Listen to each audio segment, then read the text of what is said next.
Ladies and gentlemen, boys and girls, warshippers of all ages, welcome back to YouTube.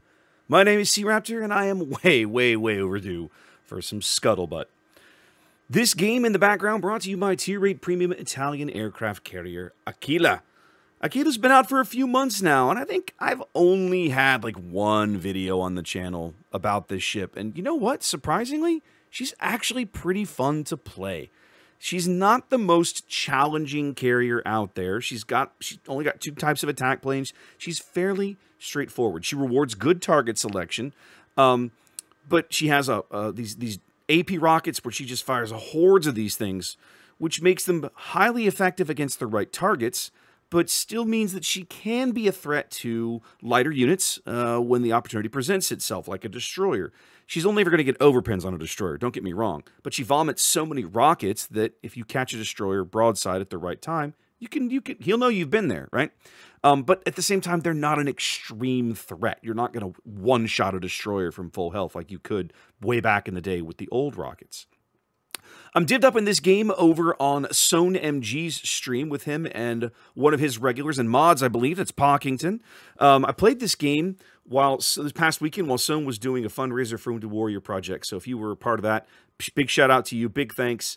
He raised over $6,000 for Wounded Warrior, and that was really cool to see. So anyway, this will keep you busy while I gab for a bit. So, let's talk channel news. King of the Sea is done. That eats up a huge amount of time in October, so that is now over. We had a great trip to Prague there for the internationals at the very end.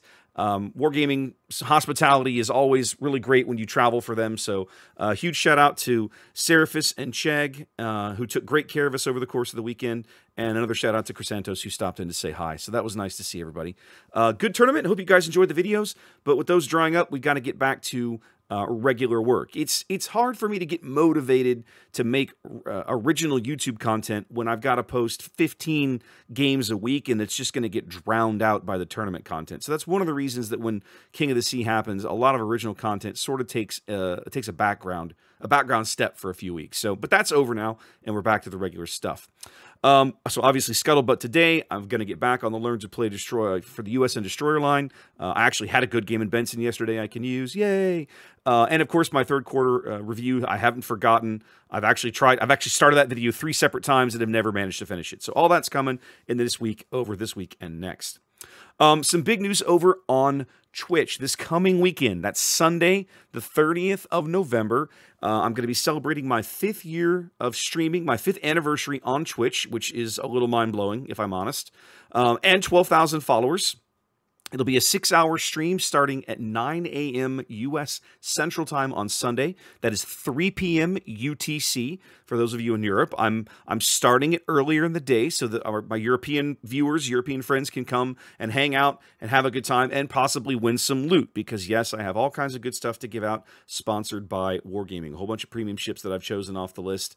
I won't reveal the list to you. That list is going to be shown on Twitter later this week, so if you want to keep an eye out for what the prizes will be, come follow me over there. And I did pick up a couple of special things in Prague that I'll be... I haven't decided yet if I'm going to book them as on the prize list or maybe save those for Christmas, but there were a couple of really amazing bonus codes that Chrysantos hooked me up with while I was in Prague that I want to give out as well. So yeah, that's coming. So hopefully you'll join me on on Twitch this coming Sunday, the 20th of November. Of course, we're now in update 11.10. That is now here. The pre-release of the new IJN light cruiser line. If I'm honest, I'm still trying to see the appeal of these ships. Some of that is because I've only played the middle tiers right. I've only played the Tier 5 and the Tier 6. The Tier 5 explodes at the drop of a hat. Anything that blinks at that thing, and it just vanishes, which is irritating.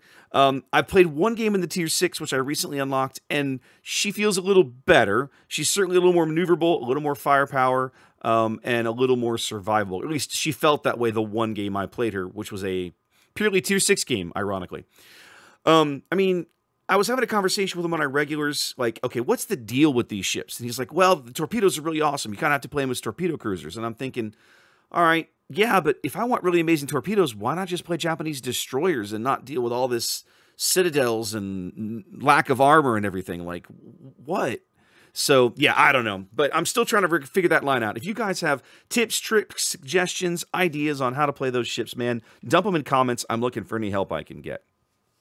Submarines, everyone's favorite topic, are now officially here. They're now officially in the tech tree, out of early release. That's the German and the U.S. branches available for splitting off of the Tier 6 destroyers in each line. They, of course, have been pretty prevalent in the games I've been seeing lately. I played some on Sunday, as I was saying, with Sohn, and it was like, felt like, and then last Thursday, when I was playing on my regular stream, felt like every game had 2 submarines in it. I guess it's the new hotness syndrome, but I'm ready for that crap to be over, honestly. I'm ready for things to calm down a bit. They're so disruptive.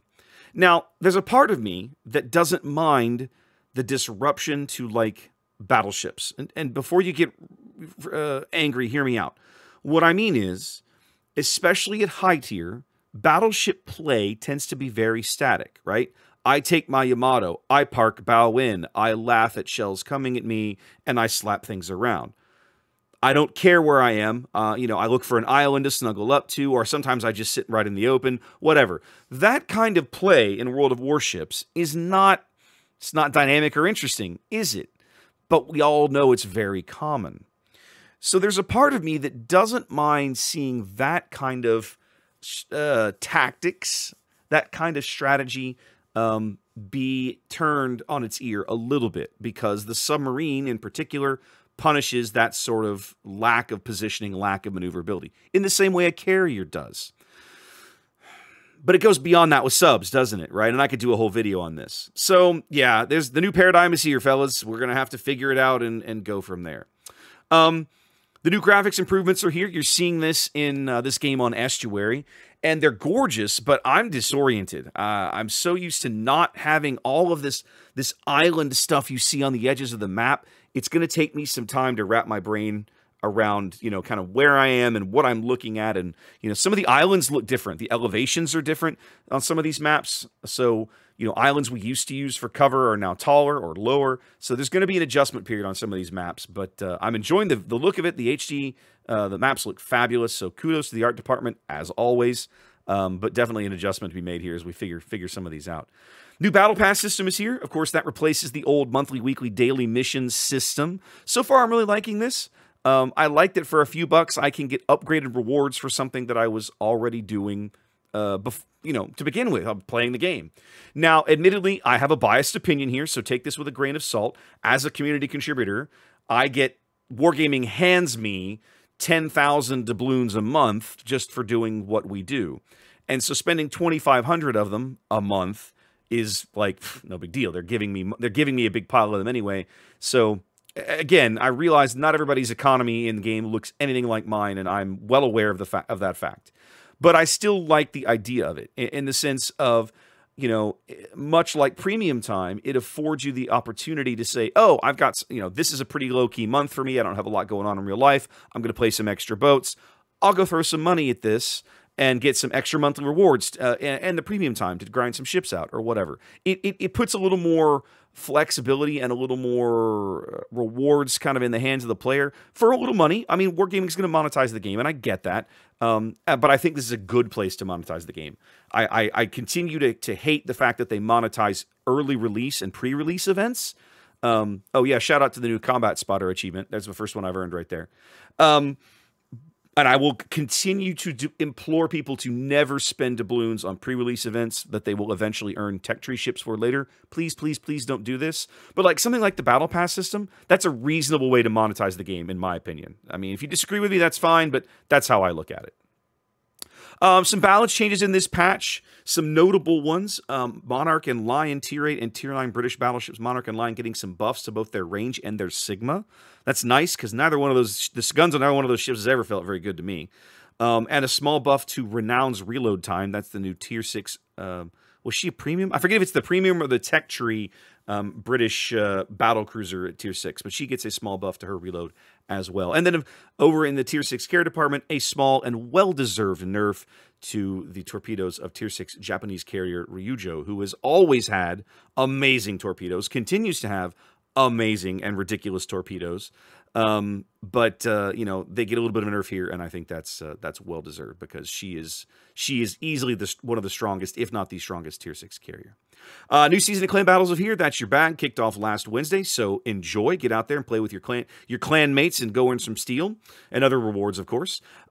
If you are a regular on Twitch or of giveaways here and elsewhere, and you've got a big pile of those subscriber camos that we used to give away, those can now be sold for cash. That's a recent change this patch. So congratulations. You don't have to wear them anymore. You can just get some cash rewards out of them.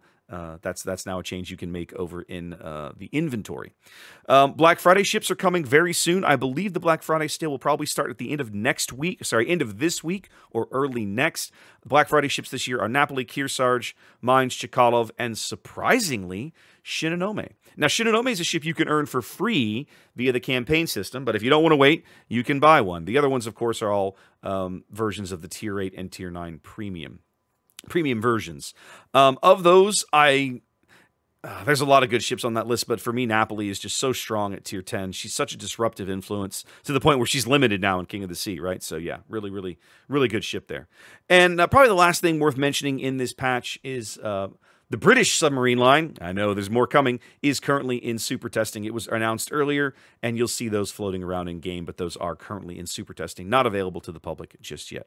I got a couple minutes here left in this game. Let's talk about devblog news. They've announced some new details about the European destroyer line that was sort of spoiled recently.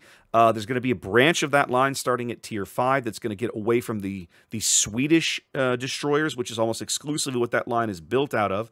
There's going to be a mix of, I believe, Greek, Polish, and Turkish destroyers in the rest of the line. The new Tier 7, there'll be a new Tier 7 tech tree for Grom, for example, who was Bliskarich's sister ship. So that'll be nice to see. That'll be fun. Of course, they've announced the new Soviet submarine line. I'm sure we are all super excited for more of that.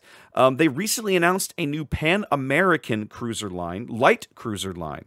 And I was intrigued to read through this, and you can find links for all these down below in the video description if you want to check them out. I was very curious to see these because almost all of them, certainly past a certain point, are basically American cruiser designs that were later then sold surplus to South American navies. So past a certain amount of the line, it's going to play very similar to the American light cruiser line.